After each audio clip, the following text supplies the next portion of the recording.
Hindi basta talento lang ang hinahanap ni Johnny Manahan o mas kilala bilang Mr. M pagdating sa pagpili ng mga bagong bituin.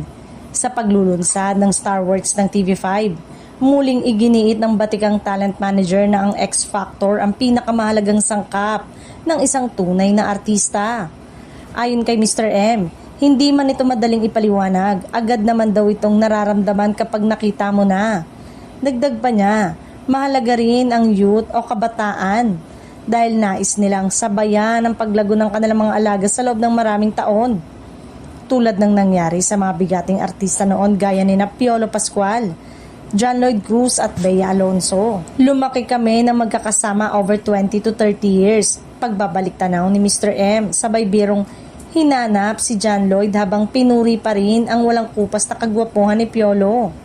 Simula January 2026, sumabak na ang Star Works sa isang matinding bootcamp of brilliance kung saan hinasa sila sa iba't ibang aspeto ng pagiging artista. Mula sa matitinding dance routines at vocal training hanggang sa acting workshop at pagpapahusay sa Filipino fluency.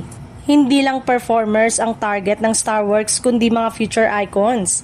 Kabilang sa Star Works 16 ang mga promising female artists na sina Martina Duquesne, Carmela Lorzano, Celine David, Caitlin King, Keisha Serna, Natalie Apollo, Rahil Gatali, Selena Griffin at Stephen Razon. Samantala, hindi rin nagpahuli ang male artist na sina Adam Bach, Amo Wilding, Chan Martin, Nico Matugas, Patrick Ballesteros, Spencer Capistrano at Wayne Leonard na tiyak na aabangan din ng publiko. Sa gabay ni Mr. M, mukhang may panibagong henerasyon na naman ang mga bituin na sisikat sa industriya.